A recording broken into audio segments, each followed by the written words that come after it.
Il perd la balle avec Junior.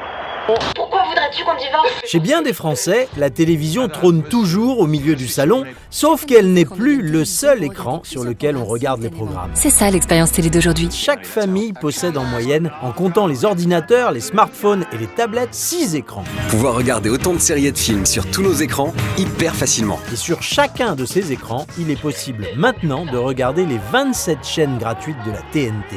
Bref, le secteur de l'audiovisuel est en pleine mutation. Et si vous consultiez le guide des programmes? C'est un défi considérable, car il faut affronter les géants américains du numérique qui disposent de moyens colossaux.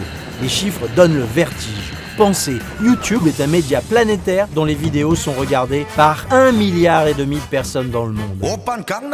Parmi eux, 35 millions de Français. Thanks for watching. À cette puissance de diffusion s'ajoute la puissance financière. YouTube est une filiale de Google qui l'an dernier a fait 12 milliards de profits, 4 fois le budget global de France Télévisions. Ah bah génial! De son côté, Netflix fonctionne sur un modèle payant. À partir de 7,99 € par mois. La valeur en bourse de l'entreprise dépasse les 100 milliards de dollars. Et Netflix compte 125 millions d'abonnés à travers le monde, ce qui va lui permettre d'investir cette année 8 milliards dans la création de séries et de films. Stranger Lil, Dark Mirror, Marwal of Cards. There are many good things to work on together, Danny. Oh, ok. 10 fois ce que France Télévisions investit chaque année dans les programmes de flux et les œuvres patrimoniales. Là où règnent les tyrans. Face à la croissance exponentielle de ces plateformes, il serait donc bien judicieux de renforcer le service public. Dans cette perspective, la priorité est d'adapter le financement de France Télévisions à la nouvelle donne numérique. La révolution numérique est bien là et la télé publique compte bien jouer un rôle moteur dans ce nouveau paysage. En effet, la redevance, la CAP, pour contribution audiovisuelle publique, est payée aujourd'hui par les personnes qui déclarent posséder un téléviseur. Or, cela n'a plus aucun sens puisqu'1 million de Français regardent la télévision grâce aux ordinateurs, smartphones et autres tablettes.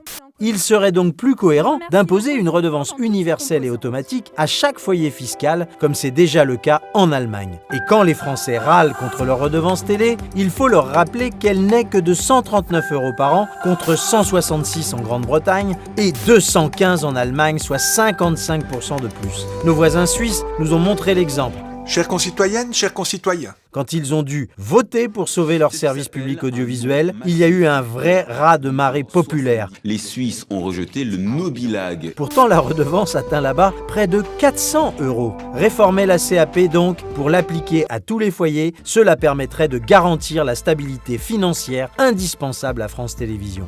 Une fois les réflexions en cours sur les missions de France Télévisions stabilisées, un financement pérenne permettra en effet de définir une stratégie de long terme et de planifier au mieux les projets éditoriaux. Je vous propose un océan de connaissances et d'émerveillement. Dans un monde où les grandes puissances sont en lutte pour imposer leur influence culturelle, la télévision publique doit devenir le fer de lance du soft power à la française. C'est stupéfiant.